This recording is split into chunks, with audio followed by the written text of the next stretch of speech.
모세가 드디어 애굽으로 향할 결심을 합니다. 이때 애굽 왕은 투트모스 3세가 아니었습니다. 그는 죽고 그의 아들 아메노텝 2세가 파라오 왕위에 있었습니다. 모세가 시내산에서 여호와의 이름을 앞세워 드디어 애굽으로 들어갑니다.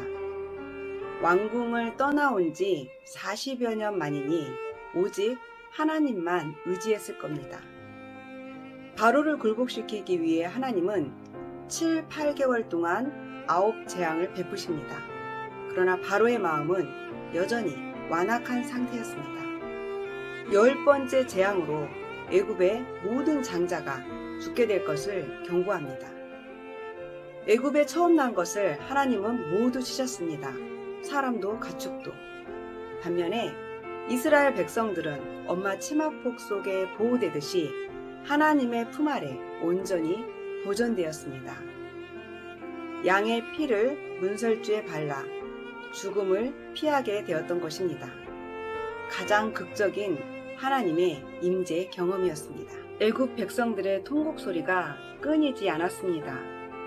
죽임을 당하지 않은 집이 한 집도 없었습니다. 급기야 바로는 두 손을 들고 맙니다. 이스라엘 자손은 다 떠나라. 장정만 60만 명. 이스라엘 자손이 애굽 생활 430년 만에 애굽을 나옵니다. 이 10재앙을 통한 출애굽 사건은 이스라엘 역사 속에서 구원하시는 하나님의 표징이 됩니다.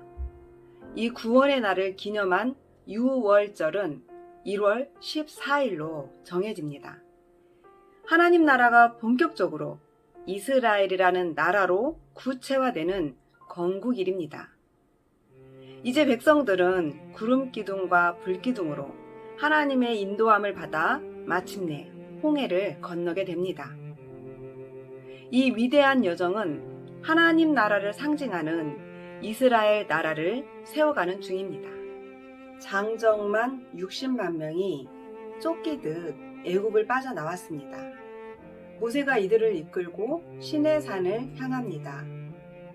백성을 돌보시는 하나님은 가는 길 내내 만나와 메추라기로 먹이십니다.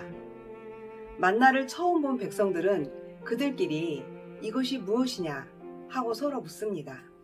이것이 웬 떡이냐 궁금해한 것입니다. 목이 마를 때는 바위를 쳐서 물을 내어 마시게 합니다. 가는 길을 아말렉 군대가 막아섰습니다. 모세는 여호수아에게 싸우라고 명령하고 본인은 아론과 훌을 데리고 언덕으로 올라가 하나님을 불렀습니다. 마침내 하나님은 아말렉을 물리치게 하십니다.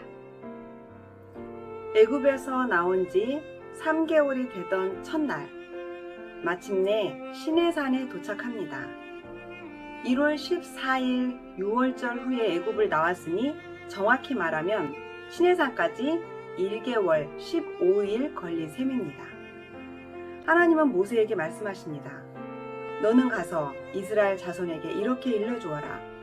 너희는 내가 애굽 사람에게 한 일을 보았고 또 어미 독수리가 그 날개로 새끼를 업어 나르듯이 내가 너희를 인도하여 나에게로 데려온 것을 보았노라. 생각해보면 종살이하던 이스라엘 백성들을 홍해를 건너고 광야를 거쳐 불과 2달도 채 안 되어 이곳 시내산으로 인도하셨습니다. 백성들도 모세가 전해준 이 말씀에 공감했을 것입니다.